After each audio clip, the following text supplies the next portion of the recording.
नमस्कार, आमने सामने न्यूज के इस बुलेटिन में आपका स्वागत है। मैं हूं ज्योति।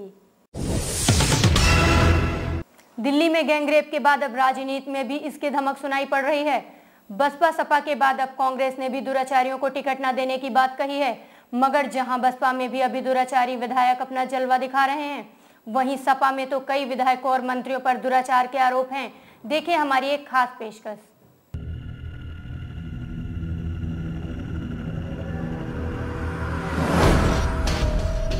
दिल्ली में हुए गैंगरेप के बाद जिस तरह राजनीतिक दल केंद्र सरकार पर हमलावर हुए थे, उससे तो ऐसा लगता है कि अब राजनीति में दुराचारी नेताओं की कोई जगह नहीं बची है। उधर पूर्व मुख्यमंत्री मायावती ने यह कहकर राजनीतिक दलों पर दबाव डाल दिया है कि कोई भी पार्टी दुराचारी को टिकट ना दे। ऐसे में उत्तर प्रदेश में सत्ता पर काबिज समाजवादी पार्टी दुविधा में पड़ती जा रही है। अब तक दुराचार पर सबसे ज्यादा हंगामा करने वाली समाजवादी पार्टी के ही अंदर कई दुराचारी विधायक हैं, जिन पर इस तरह के आरोप लगते रहे हैं। सबसे पहले बात करें तो पूर्व में बसपा के टिकट पर डिवाई क्षेत्र से विधायक रहे भगवान शर्मा उर्फ गुड्डू पंडित पर भी बसपा के कार्यकाल में शीतल बेड़ा नाम की युवती ने बलात्कार का आरोप लगाया था।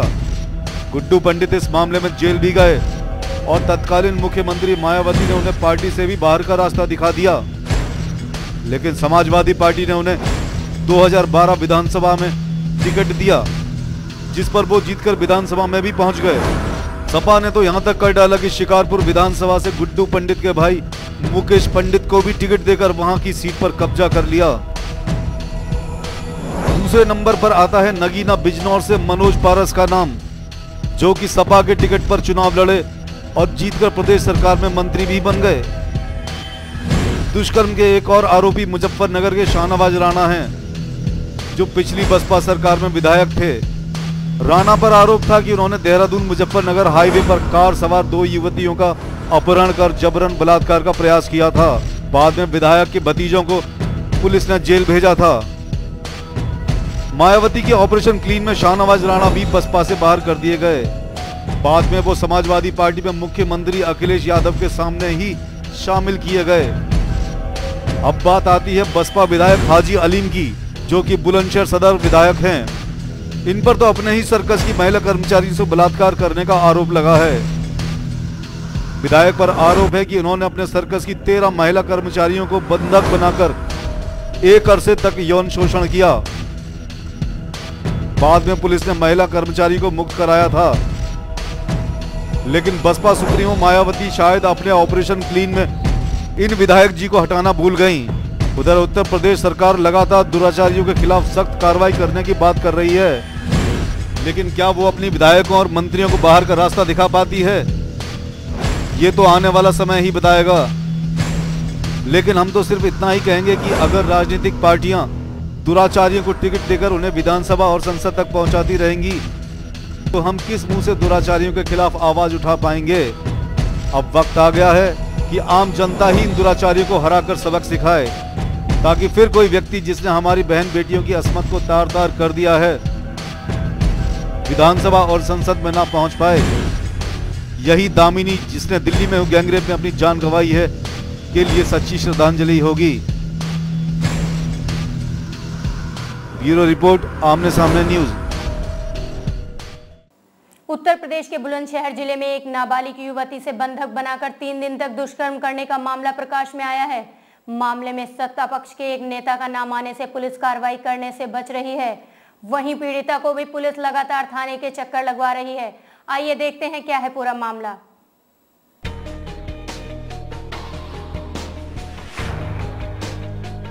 पश्चिमी उत्तर प्रदेश के बुलंदशहर जिले में लगातार हो रही दुराचार की घटनाओं ने पुलिस की कार्यशैली पर सवालिया निशान खड़े कर दिए हैं। इस बार मामला बुलंदशहर जिले के आहार थाने का है। यहाँ के गांव मुबारकपुर की रहने वाली एक युवती को 2 युवकों ने उस समय अगवा कर लिया जब युवती अपनी मां के साथ सुबह सवेरे शौच पर गई थी। जी, घटना हमारी बहन और हमारी ताई जो लैट्रिन करने गई थी, वहाँ पे 2 युवक बाइक पर बैठा कर ले गए। एक का नाम है कृष्णपाल, एक का है विनोद सनोप दैवीर। बताया जाता है कि नाबालिग युवती को आरोपी ने 2 दिन तक बंधक बनाकर दुष्कर्म किया। इसी तरह युवती आरोपियों के चंगुल से निकलकर अपने घर पहुंच गई, जहां उसने अपनी व्यथा परिजनों को बताई। परिजनों ने तुरंत थाना आहार में इस बात की सूचना दी, मगर खाकी की लाचारी देखिए कि किस कदर वो लाचार है कि पीड़ित युवती को न्याय देने के बजाय वो उसे लगातार थाने में ही रखे हुए है। वहीं दोनों गिरफ्तार आरोपियों को जेल भेजने के बजाय उन्हें सरकारी मेहमान बनाकर रखा हुआ है। सवाल ये उठता है कि आखिर पुलिस आरोपियों पर कार्रवाई क्यों नहीं कर पा रही है। तो इसके पीछे भी एक पेच है। पीड़ित किशोरी का अपहरण जिस गाड़ी से हुआ वो जिप्सी जिला परिषद सदस्य व पूर्व में विधानसभा चुनाव लड़ चुके रविंदर सिंह लोधी की है और रविंदर सिंह पर बुलंदशहर के सांसद जो कि सपा के चुनाव चिन्ह पर चुनाव लड़े थे का हाथ है। अब जब आरोपियों पर सत्ता पक्ष का दबाव होगा तो पुलिस कैसे निष्पक्ष कार्रवाई कर पाएगी। ऐसे में जब सारा देश दुष्कर्म के खिलाफ खड़ा है, वहीं उत्तर प्रदेश में कुछ दुराचारी सत्ता की चकाचौंध में नाबालिग की अस्मत लूटते रहे, मगर खाकी और खादी के सहयोग से वो जेल के पीछे नहीं पहुंच पा रहे हैं। आखिर इसका जवाब कौन देगा? क्या मुख्यमंत्री अखिलेश यादव के पास इसका जवाब है? अगर है तो पीड़ित को न्याय क्यों नहीं मिल पा रहा? क्यों एक सांसद दुराचारियों को बचाने में अहम भूमिका निभा रहा है? कृष्ण युग और महाभारत की इस धरती पर एक बार फिर चीरहरण हुआ है। पूजा की चित्कार तमाम टीवी चैनलों पर गूंज रही है, परंतु अभी तक कोई भी व्यक्ति ऐसा नहीं कि उसके आंसुओं को रोक सके। इस बच्ची का जो 15.5 साल की आयु में जो चीरहरण हुआ है, उसकी कहानी शायद लोग भूल जाएं, परंतु सवाल ये उठता है कि कृष्ण युग की इस पावन धरती पर ऐसे कौन कौन दरिंदे अभी बाकी हैं जो जेल की सलाखों से अपने आप को बचा रहे हैं, या प्रशासन उनकी कोई मदद कर रहा है। मैं तारिक वसीम राणा आमने सामने के लिए अपने कैमरामैन अशरफ के साथ थाना आहार बुलंदशहर। वक्त हो चला है एक छोटे से ब्रेक का। ब्रेक के बाद हाजिर होंगे लेकर कुछ और नई खबरें। भूत भविष्य वर्तमान हो सकता है किसी भी समस्या का समाधान। अगर आप भी गृह कलेश, गृह वास्तु दोष या किसी भी प्रकार के मानसिक तनाव से ग्रसित हैं, तो मां कालेश्वरी कर सकती हैं आपकी समस्या का समाधान। अपने किसी भी कष्ट के समाधान के लिए शीघ्र संपर्क करें। ब्रेक के बाद एक बार फिर से आपका स्वागत है। एक समय अपने अश्लील गानों के कारण युवाओं में बेहद प्रचलित रहने वाले हनी सिंह को अब उन्हीं गानों के कारण नोटिस थमा दिया गया है। घटना लखनऊ के गोमती नगर की है, जहां आईपीएस अमिताभ ठाकुर ने उनके खिलाफ अश्लील गानों को बढ़ावा देने का केस दर्ज कराया है। अमिताभ ठाकुर के अनुसार मैं हूं बलात्कारी जैसे गाने गाकर उन्होंने दामिनी जैसी ना जाने कितनी पीड़िताओं को आहत किया है। एक समय इंडिया शाइनिंग जैसे नारे को लेकर आगे बढ़ी बीजेपी को आज वही इंडिया रास आता नहीं दिख रहा है। जी हां, आरएसएस प्रमुख मोहन भागवत द्वारा दिया गया बयान तो यही साबित करता है, जिसमें उन्होंने कहा है रेप इंडिया में होते हैं, भारत में नहीं।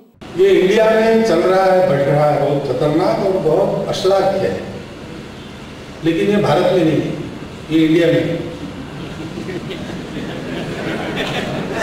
जहाँ इंडिया नहीं है, केवल भारत है, वहाँ जाके आप देखिए, वहाँ ये बातें नहीं होती आज भी।